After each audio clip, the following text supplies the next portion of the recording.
It's the Draft Fellows coming at you live. Kyle and Andrew breaking down the drive. Prospects to roster, we got the flow. First round picks to the ones you don't know. Talk about the combine, skills on display. Who's rising up and who's falling away. Rise the building like a GM in the zone. Kyle Fellows, Andrew Mertig, they own the phone.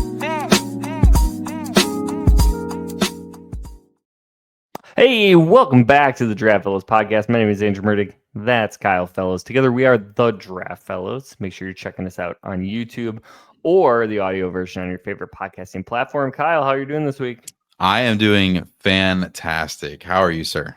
I'm doing well. Yeah, I'm excited to kind of wrap this series up because I feel like it is a good reminder into what actually happened in the NFL draft, which suddenly seems like it happened so long ago. I know.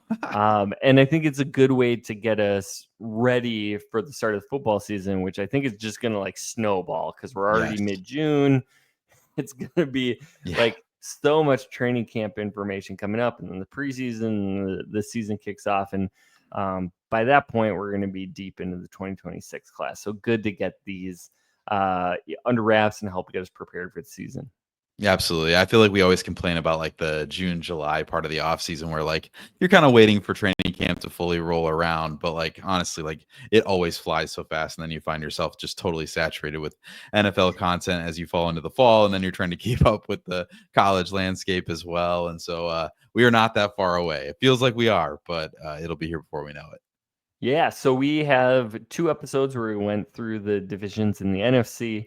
Last week, we started with the AFC, and we covered the AFC East and North.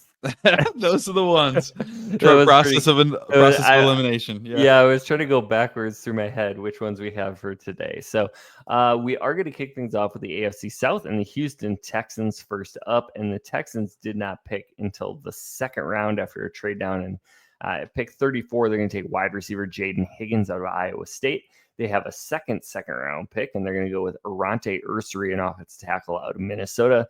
In the third round, they end up with 2 picks, wide receiver Jalen Noel, also from Iowa State, and then defensive back Jalen Smith from USC. Yeah, so I want to talk a little bit about what the Texans did to support CJ Stroud specifically in this draft class, and specifically those wide receivers that they added. Jaden Higgins was kind of a Twitter darling during the draft process. I'll be honest, I didn't love Higgins as much as some other people did. He was still my wide receiver 7, so I still liked him, but he went off the board at 34 overall, and I think he was wide receiver 4 in the class. So lots of love in at least the NFL for him to go there to the Texans that high. But Higgins is a big, long wide receiver, but really not a go up and get it type of wide receiver. I think that was one of my big hangups. I didn't see the dominant player at the catch point that other people did. And I didn't see any above average separation ability to go with that. But he did show improvement every year of his college career. And I think that bodes well for his progression as he gets into the league. And I do think that if he gets to play in that big slot role, then I do like him a little bit more than if he's a perimeter only type of player. But that does get interesting because of what the Texans did, because they selected Jalen Noel in this draft as well. And he probably figures to probably play in that slot as well. Noel was actually my wide receiver 6. So for Houston to get him in the third round is a great value in my opinion. But Noel has an interesting profile because he is that smaller player, but he was, in my opinion, a better contested catch player than Higgins was, even though like their body types may suggest like should be the opposite. So it'll be fascinating to see how Houston deploys those new weapons alongside of Nico Collins there in that offense. Just an interesting factoid about Jalen Noel. He wants to open his own steakhouse after playing in the NFL. So I think that's a reason to like him even more. I have heard that Jaden Higgins and Jalen Noel have a fishing podcast or a fishing YouTube channel or something together. Do they? That is what I've heard. I have not heard that. I have not done the proper research to verify, but that is interesting. You know, not just teammates, but 2 guys who seemingly like each other off the field. Interesting. The first 5 picks of the Texans all come from colleges that have some sort of like maroon in their color scheme. Oh, yeah. trying to find a pattern here. Yeah. But another set of college teammates with Jalen Smith and Woody Marks, their 4th round pick, the running back out of USC. But yeah, I think, from a Texans perspective, you certainly expected that wide receiver core to be probably the strength of the team going into CJ Stroud's 2nd season. Mhm. And you have Stephon Diggs not really available, not always productive. And then, of course, an injury for him. And then the devastating injury to Tank Dell after having kind of a disappointing season up till that point. So they just say, hey, we're going to need to do a really hard reset here. And they Mhm. go out and they get Higgins and Noel. And that's, you can see exactly what they're looking to do, right? Throw Higgins and probably a comp-ish type of player to Nico Collins, right? Those are going to Mhm. be Yeah.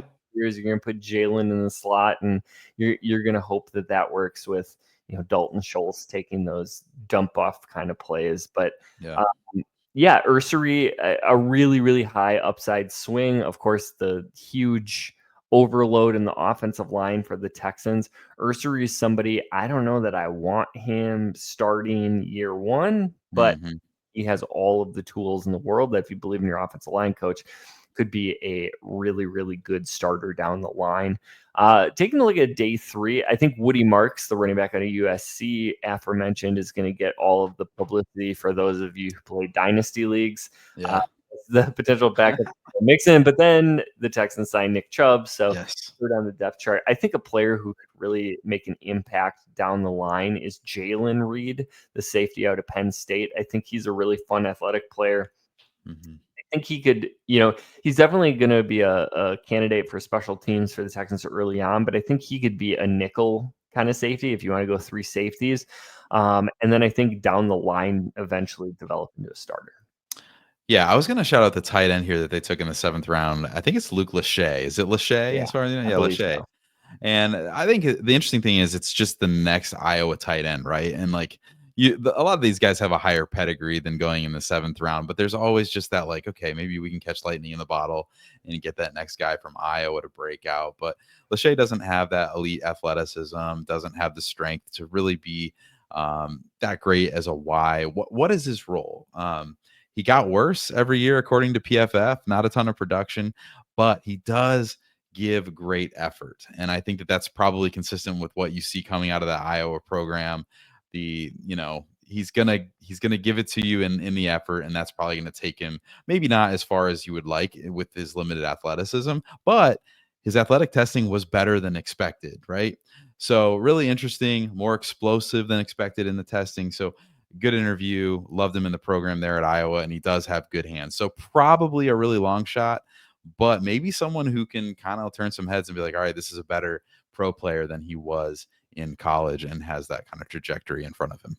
Yeah, and Lachey is the kind of player who you could easily see turning into a really good tight end 2 in Yeah. the league. And I think, looking in the future of the tight end room, maybe it's Brevin Jordan and Luke Mhm. Lachey, and I think those skill sets complement each other really, really well. Transitioning over to the Indianapolis Colts at pick 14, they take tight end Tyler Warren out of Penn State. In the 2nd round, they get edge JT Tuamalu out of Ohio State. And then in the 3rd round, they take cornerback Justin Wally.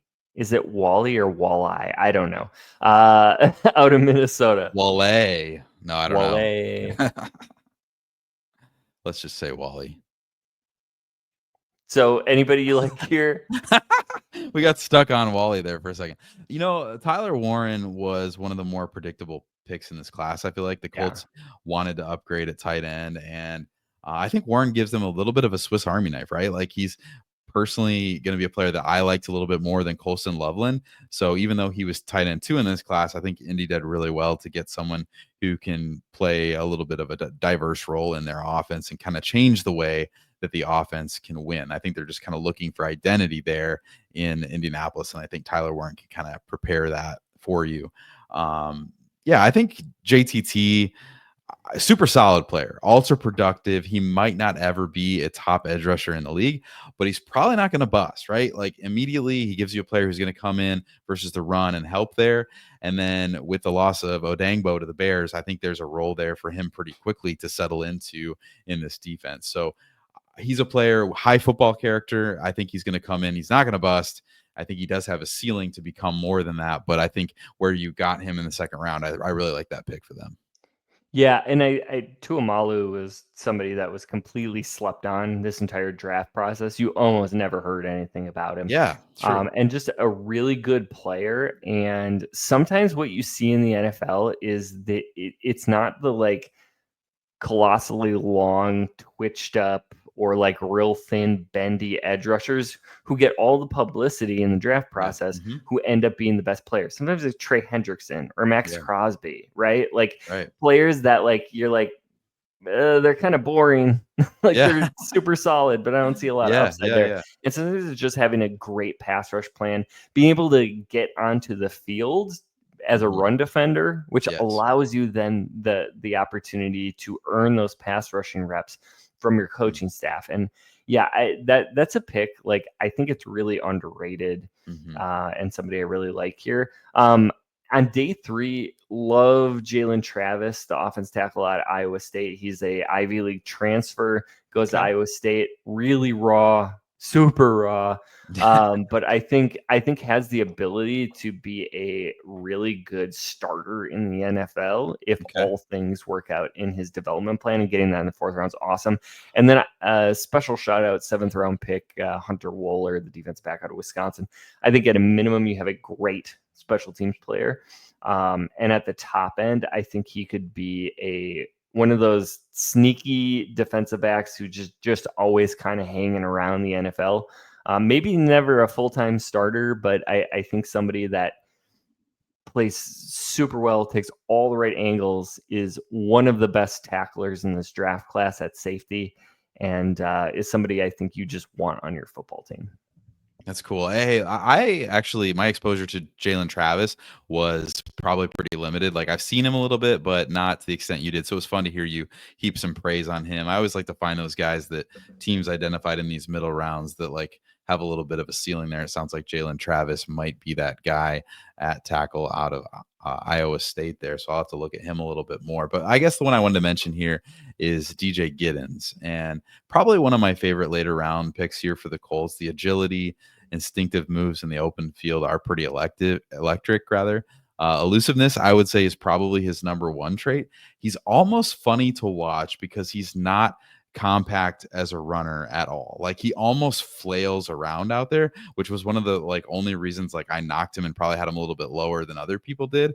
He's just a very different style of runner. And if I'm a Colts fan, I'm probably most excited about what he brings as a receiver, right? You probably can't use him as a true workhorse, but he's a really fun complementary piece, which is perfect when you pair him with someone like Jonathan Taylor. So Giddens was a guy I didn't know what to do with in the process because a lot of people had him really high, and I was like, I just don't know if he can be the guy. So where do you take that? Well, put him in Indianapolis where he doesn't have to be the guy, and he can be awesome. So I really like that fit for the Colts. Yeah, just really quick before we move to the next team, my cousin, when he was he had to do some undergraduate research, and one of the his group studied how NFL teams draft geographically. And they found that there actually is a tendency that on day 3, now this is like 10 years ago, but there was a tendency on day 3 that they would draft local products. Look at the Colts draft class: Penn State, Ohio State, Minnesota, Iowa State, Kansas State, Notre Dame. You get Alabama there, but then Wisconsin. It's all Big Ten or Midwest. Kansas kept that scouting circle tight. No kidding. So that's pretty wild. It has nothing to do with what I think it does, but it's just an interesting pattern that I saw as I go through it. And at least it's not about jersey colors. Anyways, so we have the Jacksonville Jaguars, and they, of course, made the really aggressive trade up to get to pick 2, and they take wide receiver / defensive back Travis Hunter out of Colorado. And then they have 2 3rd-round picks, safety Caleb Ransaw out of Tulane, and then offensive lineman Wyatt Millam out of West Virginia. I'm going to go first, and I'll leave Travis Hunter for you to talk about. I wanted to talk about Millam a little bit. Millam is a really athletic, high upside guy that I think if he had better balance would probably have been a 1st-round pick. And that's a scary thing because that's not necessarily something that's super easy to correct. But I do think that if they can figure out his footwork and he can stay on his feet a little bit more, that is a potential really, really good value. And that's a player who has the versatility to kick inside. And maybe that's his best spot given the problems with the footwork. But I think, anytime at the end of the third round, you can nab somebody that you think is going to be a potential starter on your offensive line, I think that's a really good value. Yeah, no, absolutely. You left Travis Hunter for me, and you're right. This draft is all about Travis Hunter, and I love the aggressiveness to identify who the guy was for Jacksonville, that they just believed that could absolutely change their franchise and aid in really flipping the culture there in Jacksonville. And Hunter is a special talent. I think that there are multiple layers to why you would do this, right? The Jaguars just bought in to the idea of a head coach who is an offensive mind and Liam Cohen, who wants to score points. And then the thought of pairing Hunter with Brian Thomas was probably just too much for them to stand when they kind of like wrap their mind around what that could be. And on top of that, the Jaguars are heavily invested in Trevor Lawrence, right? He hasn't lived up to his draft selection to this point, but he's going to be in Duval for the next few seasons on a deal. And so the Jags front offense is motivated to find ways to help everybody succeed, right? Like nobody does well if everybody doesn't succeed in this situation. And so Travis Hunter obviously fits the bill really well. And then you get the defensive contributions later in the draft. Would I have paid the premium that Jacksonville did to go up and get him? Probably not, but it's super fun for the NFL. And I understand why Jacksonville did it 100%. Yeah, anytime that you trade multiple first round picks to get a non-quarterback, I think it's a bad move. A rookie, right? But I will say the one thing that gives me a little bit of optimism in this particular situation is that the Jaguars may view Travis Hunter as two players. It sounds like they're probably not going to start him off with a full load at corner. And I think that's the right way to go. I don't think anybody should be playing that many snaps in the NFL. But potentially, even if he's just going to play some really, really key plays throughout the game, right? A few 10 to 12 really important defensive snaps. I think that value just starts to extrapolate itself if he can develop into the kind of receiver that they are hoping that he can be. I'm assuming you are going to talk about a specific player, so I'm not going to steal them from you. I'll let you go first. Anybody on day 3 that really caught your eye? On day 3, I was going to talk a little bit about the running back duo here, and I don't know which. No, not the guy. No, that's exactly what I thought you were going for. Okay, so I'm going to talk a little bit about LaQuint Allen and Bashal Tutin because I just think it's interesting that they did both, right? One of the last players I watched for the draft was LaQuint Allen, and he's a little stiff, but he's tough to tackle, and he's really young. And then if you flip the card over, you've got Tutin, and he's all electricity, and he's all speed, right? Crazy tester, 4.32 speed. So in a backfield that could use some depth behind ETN and Bigsby, the Jags brought in a lot of competition, maybe like an overkill of competition, if you're being honest. But with Liam Cohen having success with multiple backs with the Bucks, there it is, last year, and striking gold with Bucky Irving last year, I'm intrigued to see how the Jags running back room really does shake out after these additions with Allen and Tutin. Yeah, I mean, I think it's certainly plausible to think that ETN could have a renaissance year. I think Tank Bigsby is probably the answer as the starter, but it does seem like this is going to be a committee.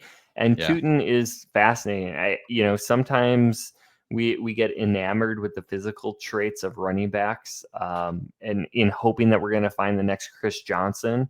And sometimes they turn out to be Devontae Booker.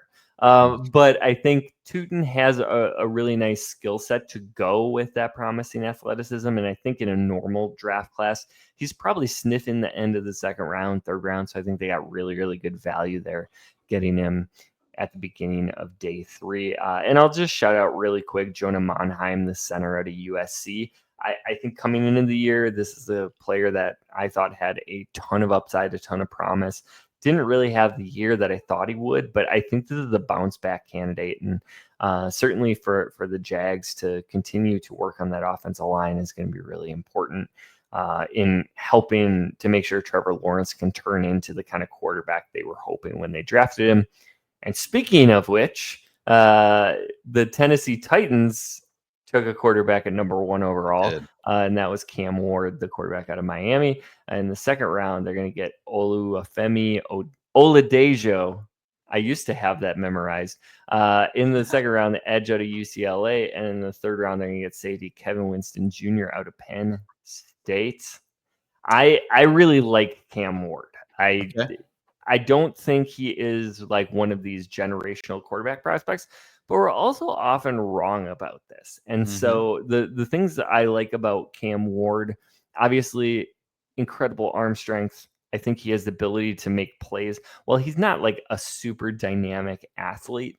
I think he has the ability to maneuver the pocket really well. And that's something that you see progress, right? So we started to hear like, oh, there's this guy at Incarnate Word who's really good. He's going to transfer, and then, he's going to set the world on fire in the then Pac-12. And he came into Washington State, and he lived up to it. He was great.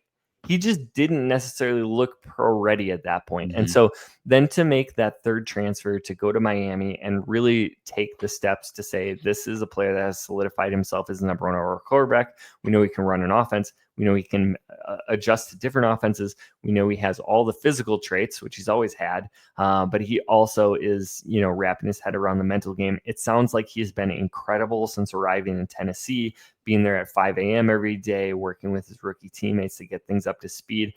Like, to me, Cam Ward is probably a Jordan Love type quarterback. Maybe never a top 3 quarterback in the NFL, but I think, top 10 is very realistic. And I think Tennessee would be delighted with that. But I think the upside is even higher than that. And same thing with Jordan Love. He's not done developing. But I think with Cam Ward, as he transitions in, I think they're setting things up really well for him. And I think, that this is going to be a player that I have a lot of optimism is going to live up to the number 1 pick billing. Yeah, you said it all. And you read from my notes so many things, down to mentioning Jordan Love as a similar comp. And so I think you nailed it. Absolutely. I love that he elevated every program that he went to. And I think that's a hard thing to do. And so when you're able to do that and show success in multiple places, with not a lot of time at each place to really acclimate, I think that really suggests that you're going to be able to do that pretty well as you move to the NFL as well. So I think the Titans did it well, and I think it'll be fun to see him take off here in Tennessee. Oladejo, I like him. I did not think he was going to go this early in the second round, but he's super intriguing because the sky is absolutely the limit. Obviously, he's working on making the transition from off-ball to true edge rusher, but his age gives you the optimism that he's just going to get better from here, and the arrow is just pointing up. He was the practice player of the week at the Senior Bowl, and so in Tennessee, he'll definitely have a chance to continue that development and carve out a true role as he settles into what's going to be a more permanent role as an edge rusher in the league. So that's going to be fascinating to see what they're able to turn out from this second round pick. Yeah, and I actually like a lot of what they did on day 3, but of course I am going to talk about Stanford wide receiver Elic Iomenor, my favorite player in this draft class. Yes. The fact that they got him in the 4th round is crazy to me. The fact that they took Chimere Dike before him is even crazier. But yeah, he is the kind of player I think, maybe he never turns into a star. I think there is the upside that he could be a very, very good player. But I think even if you don't get that, this is the kind of guy you want as your 3rd or 4th receiver. He is an absolute behemoth in the run game. He is going to block his rear end off. So automatically, I check the box that he's going to make this team, that he's going to be a contributor. If you want him to play special teams, guess what? He has great linear speed. He's super tough, aggressive. I bet he can tackle, though I've never seen him do it. And so, throw him out there as a gunner. I think he'll play teams. I think this is a guy that is going to have a pretty good NFL career with the upside to have a really, really good NFL career. Yeah, I'm gonna be honest. I don't have a lot to add about day 3. There's just not a lot of guys that get me super excited about the day 3 for the Tennessee Titans. But I will shout out Chimere Dike. I know that he went ahead of A.R. Manor, which you mentioned already, which to you is totally nuts. This is a player to me that like fascinating because linear speed is his thing, and he does have some drops on his resume, but he can fly with a legit 4.3 speed. And so I think what we've learned from this draft class in general is that the Traylon Burks experiment is probably over. Like we've probably moved on there in Tennessee. And so what we know is it's probably going to be Calvin Ridley and then really open opportunity across the board in this offense. And I think that that's great when you've got a new young quarterback coming in. He can build that chemistry with some of these new guys. And so that's probably, Iomanor, that's probably DK get these opportunities. And I think that could be really fun to see take off there. Yeah, and I watched a lot of DK at Wisconsin, and then he transfers to Florida, goes and plays with Graham Mertz, who also was at Wisconsin, and really developed from more than just like a once in a while big play kind of player to a more well-rounded wide receiver. So, there are room for these smaller, really explosive wide receivers in the league. And even if you're going to, maybe have a career trajectory of like a Tavon Austin, he was a big time contributor for a little while. And I think the ceiling's potentially a little higher than what Austin capped out at. So fun skill set there. Then we are moving over to the AFC West and the Denver Broncos. In the first round, they take cornerback Jahdae Barron out of Texas. In the second round, they grab running back RJ Harvey out of Central Florida. And then 2 third-round picks, Pat Bryant, the wide receiver at Illinois, and Savion Jones, the edge out of LSU.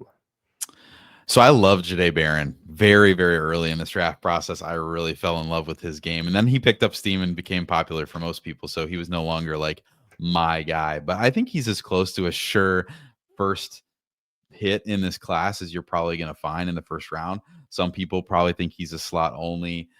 He may fall out to where he's going to like play outside first and then fail inside to that slot role. But either way, you get a tough, instinctive, smart football player to pair with someone like Pat Surtain in that secondary.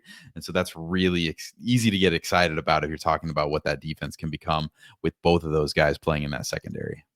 Yeah, and this is taking best player available. It is not what the Broncos needed. No, they had plenty of other needs. No, it is not. I would say this was a strength of their team, and they just made it stronger, which is fine. I think, truly Barron could be a major difference maker. And I don't know that there were very many players available to pick 20 that you can say that about. So I think that's an interesting one. RJ Harvey, the running back in the second round, certainly we were a little bit more optimistic about what his rookie year could look like before the signing of J.K. Dobbins, and now that backfield is a mess for fantasy football. R.J. Harvey, an older running back for a rookie. He's 24 right now. Really good at Central Florida. I think, you have to like what you see, and I think the opportunity to be a contributor, but that backfield has so many bodies that look like they will be able to contribute this year. I just don't know if he's going to be able to set himself apart. Yeah, so fascinating. You mentioned he's 24 years old. He was actually recruited as a quarterback and didn't know how to take a handoff when he first started at running back at UFC. So, so he's young in experience as well as he's old, but he's young in his experience. So there's reason to believe that he, still has that sky as the limit kind of ahead of him. But I mean, we believe in Sean Payton's connection with running backs, and I think that's why people are giving him the benefit of the doubt there. But that's going to be an interesting running back room to sort out. If we look into day 3, I'm going to pick a player to talk about that I felt like should have been a day 3 pick that probably, I don't know. He went in the third round. That's Pat Bryant, the wide receiver from Illinois. It's just fascinating because, again, Sean Payton knows what he's doing with a lot of these offensive weapons, but this is just another big body possession receiver. And Sean Payton has a great history with using those guys in some creative ways, sometimes inside in the slot and those kinds of things. So I guess, we all knew, like you said, like the Broncos had needs. We thought maybe they would address something like wide receiver a little bit earlier than they did. And then Pat Bryant being that addition on not really like the second day of the draft in the third round was a little bit of a surprise, but you never know. Like maybe Sean Payton pulls a lot out of this guy. Yeah, Sean Payton found the love of his life in Marcus Colston at a young age and has been looking to replace him for many, many years unsuccessfully. So Pat Bryant and Devon Vele we'll have a fun competition for the exact same player. Anyways, transitioning over to the Kansas City Chiefs. At the end of the first round, they're going to take offensive tackle Josh Simmons out of Ohio State. In the second round, they're going to get Omar Norman Lott, the defensive lineman out of Tennessee. And in the third round, 2 picks, Ashton Gelati, the edge out of Louisville, and then defensive back Noel Williams out of California. Yeah, so I love this Chiefs drafts, actually. I hate to say it, but I think that they did really well marrying up their needs and getting good value. Josh Simmons was my top offensive tackle in the class, and I really do think that without the injury and had he been able to play a whole season, probably would have been a pretty easy top 10 pick in this class, especially in this class. And so for Kansas City to get him where they did, total steal, especially with all the moving pieces there on their offensive line in this offseason. So I love that for them. And then skipping down to their third round selection, Noel Williams, another one of my guys that I love this player. Physical, instinctive, and is always making plays on the ball. He's not the fastest guy in the world. I think he ran a 4.5, but he makes up it with those instincts and with, the term we always use, the loose hips. He just plays really fluid. And like I said, not the fastest guy, but he did register. Interesting. He registered the highest miles per hour in the back pedal at the combine. So he can move fast in reverse, which is part of playing corner. So I'm hopeful that all of those factors combined will allow him to overcome his lack of speed, because he really is quite a playmaker. Yeah, unfortunately, this Kansas City Chiefs draft might be my favorite in the entire league. And I won't be too redundant to what you said, but yeah, Josh Simmons to me is a top 10 talent. You get him at pick 32. You hope he recovers from his injury, but worst case, you kick him inside to guard, and he was fantastic at San Diego State inside. Best case scenario, you get an elite level offensive tackle, which I think he showed in limited reps at Ohio State before the injury. And the Chiefs, you're going to get 4 years of protecting Pat Mahomes with a great player that you probably didn't deserve at pick 32. Omar Norman Lott is not a player I liked a lot, but I love him in the Steve Spagnuolo defense as a penetrator. He has such a unique skill set, really like pass rush specific for now, and the ability to generate pressure up the middle. I have a feeling he's going to make some annoying play against Josh Allen or Lamar Jackson in the playoffs, and we're going to be like, oh, the Chiefs are at it again.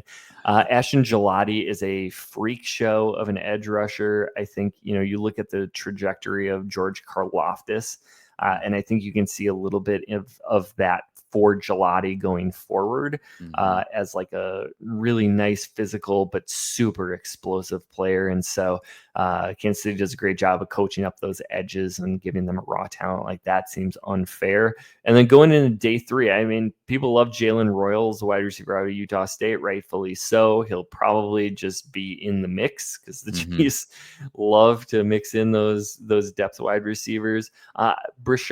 Brashard Smith, out of SMU, the running back, I think is a great steal in the 7th round. Basically, every running back in day 3 was a steal because of how deep this class was. But that is a really, really underrated one. And I could see, if Pacheco has a little bit of problems this year and Kareem Hunt isn't, available at some point, I could see Smith having a really, really big game or two down the stretch for this team. Yeah, you said a lot that we're in the same place, but Royals for me, it was a great risk on day 3. I think he's pretty far from the finished product that he can become. One of the harder players in this class for me to really evaluate, just because of his usage being a little bit strange in the ways that they played him. I think he would benefit from playing in the slot a little bit, but he played primarily outside, and so that was a little bit hard to project. Like, how does that work? Like, as he moves to the league. But Kansas City also has some guys who play in the slot. So I am curious how they'll get him involved. And he is so raw. I just think he's going to need those opportunities.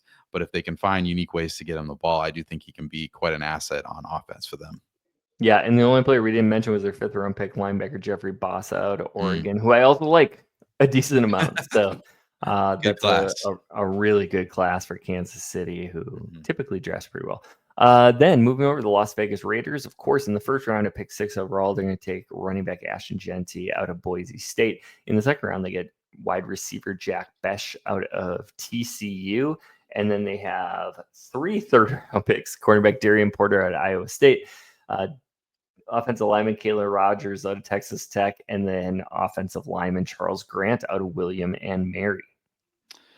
So it is pretty rare to arguably get the best player in the draft at number 6 overall. I think the only time that probably happens is when that player is a running back. And I kind of wanted to be a contrarian when it came to Genty, because when you turn on the tape, I called him Genty again, Genty. Yep. It's just going to keep happening. Well, really, when you turn on the tape, he is just so special. Like the speed and the contact balance is just remarkable when you combine those things. And you think about Pete Carroll and the way that he leaned on Marshawn Lynch for all those years. This was just a perfect fit because Pete Carroll needs to win right now.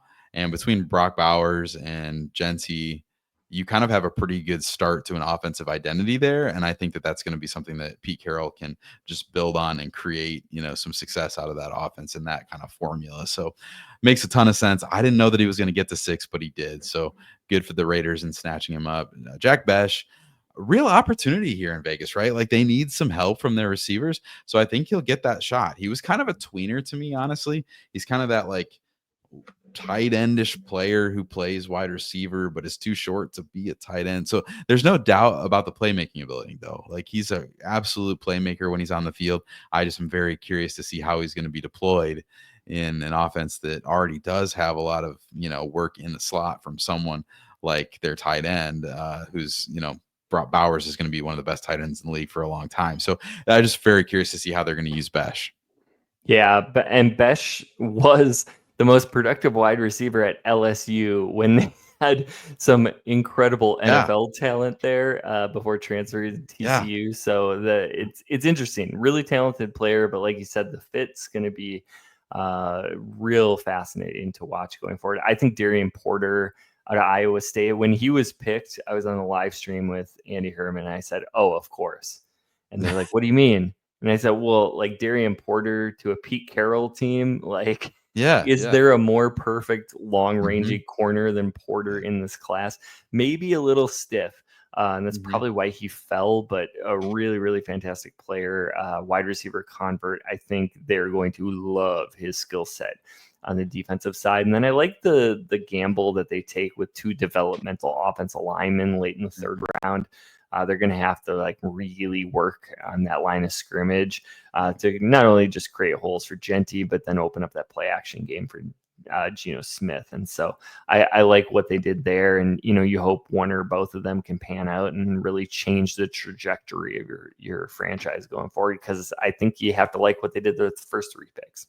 Yeah, I spent a little bit more time with Charles Grant than I did with Caleb Rogers. The thing about Charles Grant was that you felt like his biggest things that he probably needed to improve upon were getting stronger and refining his hand usage, which are both things that like spend some time in the weight room. And then of course with a offensive line coach, like you can get those things worked out. So I felt like ball of clay, but I feel like the upside is definitely there for Charles Grant in particular. So I like that pick. And then you mentioned Darian Porter, like Eric Stokes is set to start there. So like Darian Porter may get a chance to start a little bit faster than a lot of people even think. So you're right, like perfect fit for what Pete Carroll typically has liked to do. And then JJ Pegues, is it Pegues? I think raw player, but definitely has the explosiveness and the raw power that you need to develop in the NFL. So I like that addition, especially when you consider that you get him in the 6th round. Yeah, Dante Thornton Jr., the wide receiver out of Tennessee, just an absolute freak show athlete. Still figuring out how to play football, but anytime you can take a wide receiver that's that tall, that fast, I think you love to see what the developmental upside is. Maybe you get a Marquez Valdez-Scantling type player, and that would be great, I think. Yeah. But maybe you get something a little bit better. You never know. So like taking those risks on day 3, especially with a draft class this big. And then 2 quarterbacks in the 6th round. Cam Miller, the quarterback out of North Dakota State, I think is a really fun developmental backup type of quarterback that could be in this league for quite a while and, spot start when needed down the line. And then Tommy Millott from Montana State is being converted to wide receiver and is going to be a really, really fun story. I think this is a player that potentially could be one of those successful quarterback to wide receiver converts that we're talking about in a few years. Like, oh yeah, that guy, what a value in the 6th round. Yeah. That'd be fun. So then we are moving over to the Los Angeles Chargers, and they also took a running back in the first round. I picked 22, Omarion Hampton out of North Carolina. In the second round, they come back with wide receiver Trey Harris out of Ole Miss. And then in the third round, they're going to take defensive lineman Jamari Caldwell out of Oregon.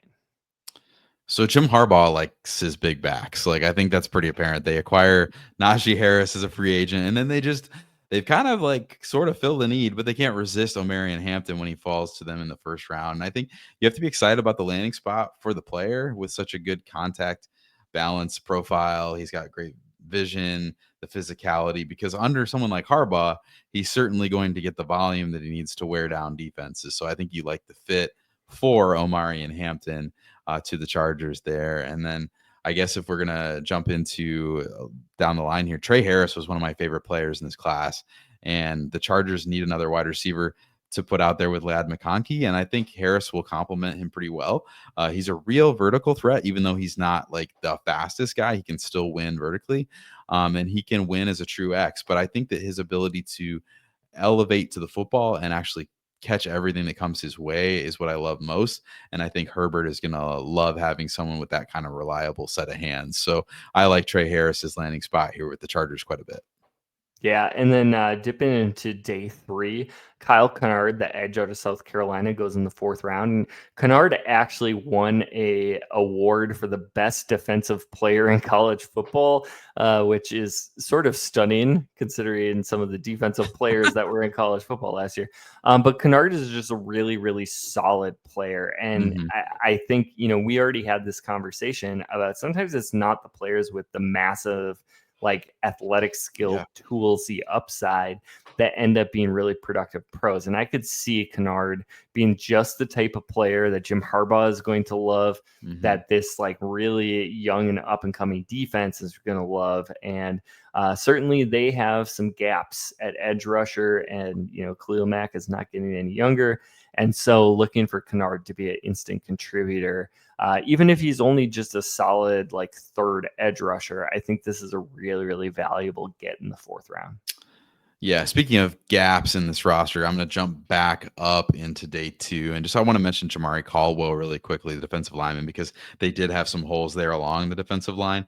Really fun player in Caldwell. Interesting journey from JUCO to Houston to Oregon at the end. And so he is an older player because of that journey, right? Like, he's going to be 25 this season, but he's a really good run stuffing nose tackle for you. And he's going to come in and give great effort and plays with great motor. And so again, I think a player that Jim Harbaugh is going to love, that's going to come in and play a meaningful role for them right away. And then if I'm going to dip into day 3, RJ Mickens is the son of Ray Mickens and doesn't have great speed, but again, is a corner that plays with pretty good instincts.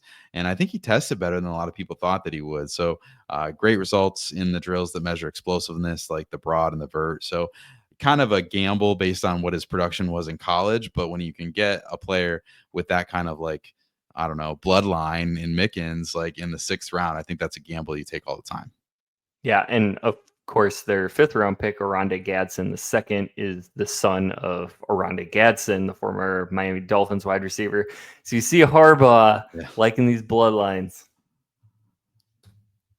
Absolutely. No, this has been a great conversation. We finally made it through all 32 teams around the league. You just kind of have a post-draft conversation about what happened, who went where, and just get excited about all these players that we fell in love with through the process, love their skills. How is that going to look when they actually get to these teams? And so have a little bit of conversation about that fit. And so we hope you'll continue with us. Andrew and I are going to take a quick little break here for a couple weeks, but we're going to get back to you really quickly as we jump into further conversation about this class, and then turn the page over to the next class as well as we get into the class of 2026. So thanks for joining us for this conversation. Make sure you like and subscribe to the show and watch for those next episodes to drop. But from the draft room to the gridiron, the Draft Fellows have got you covered. Until next time, stay tuned and stay in the game.